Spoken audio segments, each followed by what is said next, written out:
Am I the whole for rejecting my dad's efforts to repair our relationship because he chose his wife over me? I, 21 lost my mom before I was old enough to remember her.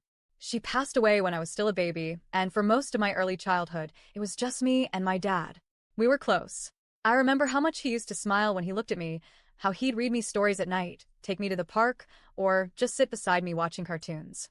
Even though my life started with a loss, I felt safe and loved until everything changed. When I was around 9, my dad met Lindsay. She was a single mom with 2 kids, an 11-year-old daughter and a 6-year-old son who was special needs and medically complex.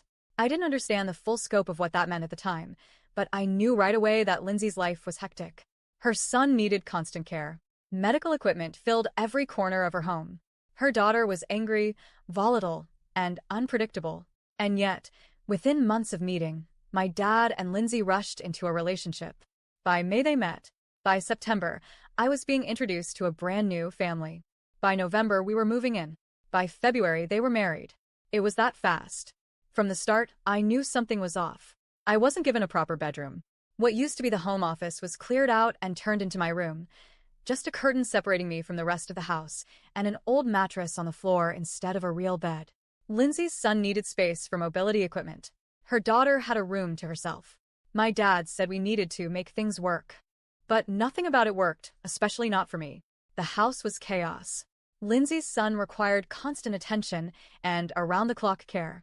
He had frequent hospital visits, medications, feeding tubes, and machines that beeped at all hours. I know it wasn't his fault. I know he didn't choose to be sick. But his needs swallowed everything. Every moment, every dollar, every ounce of my dad's attention. I went from being the son my dad always looked out for to just another body in the house. And Lindsay's daughter? She made life even worse. She was always angry, always screaming. She broke things, expensive things, like her brother's medical equipment. She snuck out of the house, stole money, got drunk, started using drugs. She was violent, too. She shoved me if I was in her way, cursed at me daily, once even dragged me by the legs out of the makeshift bed that was supposed to be mine. And through all of it, my dad stayed silent.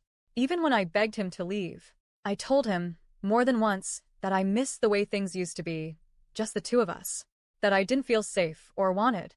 But he told me we made a commitment, that he couldn't walk away from Lindsay and her kids, because good people don't do that.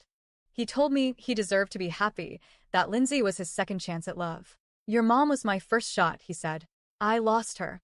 I can't lose Lindsay too. He told me I'd understand someday. When I was 13, Lindsay's son had a medical emergency and ended up in the hospital for over a month. Lindsay stayed with him 24/7, and my dad was either at work or with her. I went 6 weeks without seeing him. 6 weeks. I was a kid, barely a teenager, and I was left with a note that said, "Go to friends' houses if there's no food." That was it. No check-ins. No hugs. No, how are you doing? Just silence. And constant verbal and physical torment from Lindsay's daughter. I barely slept. I barely ate. I spent most of that time hiding behind a curtain, trying to make myself invisible. When I turned 15, Lindsay started treating me like a full-time babysitter. She expected me to help with chores, do errands, pick up after her son. When I said I didn't want to, my dad told me I was being disrespectful to my new mom. That's what he called her. My new mom. I snapped. I told him to F*** off. Told him she'd never be my mother and that I hated everything about our life now. I said nothing good had come from him marrying her. That was the beginning of the end. We had more fights after that.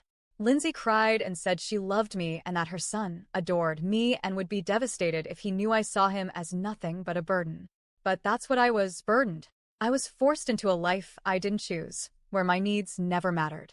So when I was 17, I left. No warning. No plan. No money. I just walked away. I left a note for my dad, just like he had done for me, and disappeared.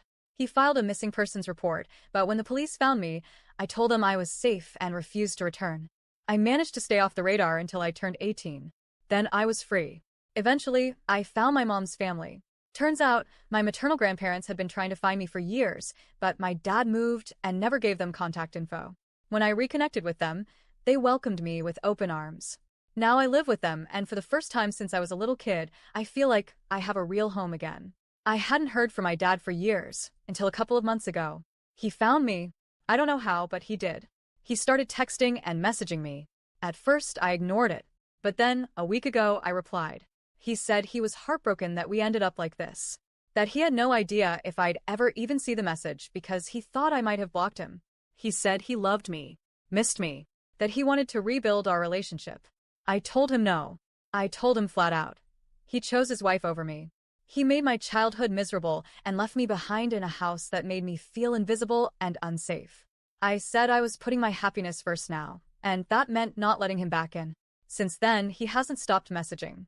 He keeps saying I'm being unfair, that I should never have expected him to give up his wife for me, that he deserved to have love again, and I should be mature enough to understand that. He says I need my dad, that I'll regret cutting him off forever. He's practically begging. It's desperate. Sad even. But I still feel like I'm doing what's best for me. Am I the a-hole for rejecting my dad's attempts to fix our relationship, even if he says he needs me now? Because all I keep thinking is I needed him back then. And he wasn't there.